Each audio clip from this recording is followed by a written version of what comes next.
હાસોટ તાલુકામાં કીમ નદીનું જળસ્તર ભયજનક સપાટીએ પહોંચી આસરમાં, ઓભા, પાંચરોલી અને કાંટિયાજાર સહિતના ગામોમાં પૂર જેવી ગંભીર પરિસ્થિતિ સર્જાઈ છે.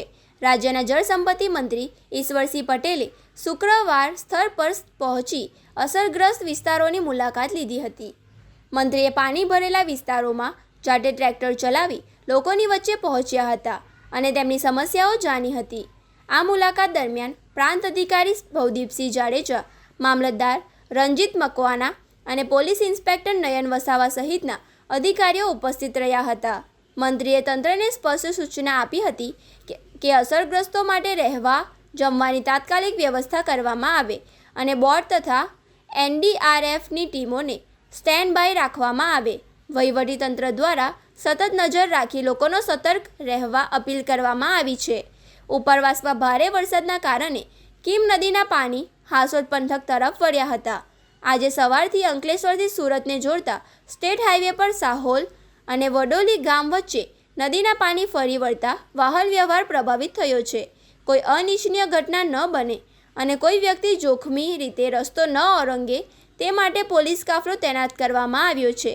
હાસોટ પોલીસ મથકના PI નયન વસાવા અને PSI KD રાઠોડની ટીમે સ્થળ પર જઈને ટ્રાફિક વ્યવસ્થા સંભાળી હતી. કીમ નદીના પ્રકોપથી પાંજરોલી અને આસરમાં ગામોમાં પાણી ફરી વળતા મુખ્ય માર્ગો બેટમાં ફેરવાઈ ગયા છે. સાહોલથી કોસંબાને જોડતો માર્ગ વાહન વ્યવહાર માટે સંપૂર્ણપણે બંધ કરી દેવામાં આવ્યો છે. નદીના પાણી લોકોના ઘર અને દુકાનોમાં ઘૂસી જવાથી જનજીવન વ્યાપક પ્રભાવમાં પ્રભાવિત થયું છે. કીમ નદીના પાણી બંને ગામમાં પ્રવેશતા તંત્ર દ્વારા તાત્કાલિક ધોરણે સલામત સ્થળે સ્થળાંતરની કામગીરી પણ હાથ ધરવામાં આવી છે. સુરત જિલ્લામાંથી ભરૂચ જિલ્લાના હાસોટ તાલુકામાંથી પસાર થતી કીમ નદી ઉફાન પર રહેલા તાલુકા આસરમાં, ઓભા, પાંજરોલી અને કાંટિયાજાર ગામો પાણીમાં ગરકાવ.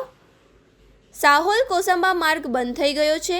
આ વચ્ચે પૂર અસરગ્રસ્ત ગામોની મુલાકાતે રાજ્યના મંત્રી ઈશ્વરસિંહ પટેલે જાતે ટ્રેક્ટર ચલાવી પરિસ્થિતિનો તાગ મેળવ્યો હતો અને વહીવટીતંત્ર સાથે વિવિધ ગામો પહોંચી લોકો જરૂરી મદદ પહોંચાડવા માટે કવાયત શરૂ કરી હતી.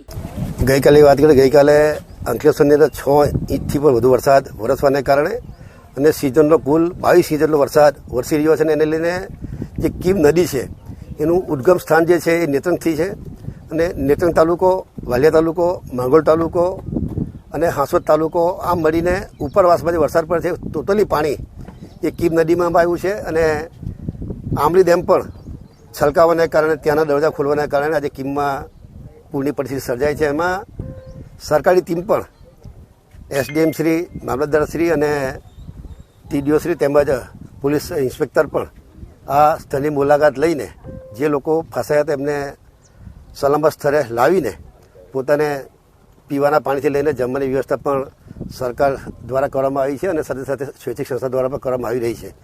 ત્યારે આ વધુ પડતા વરસાદ પડવાના કારણે આમ તો જોઈએ તો સમગ્ર દક્ષિણ ગુજરાતની અંદર જોઈએ છે કે ઉમરગામની અંદર 28 કલાકની અંદર લગભગ 40 થી 42 ઇંચ વરસાદ પડવાના કારણે ત્યાંની જે સ્થિતિ સર્જાય છે એ જ રીતે આ ભરૂચ જિલ્લાની અંદર પણ જે કીમ નદીની અંદર ઉપરવાસમાંથી પાણી આવવાને કારણે પાંજરોલી, ઓભા અને આસરમાં આ 3 ગામોની અંદર લોકોને સ્થળાંતર કરવામાં આવ્યા છે અને સેફ જગ્યાએ રાખવામાં આવ્યા છે.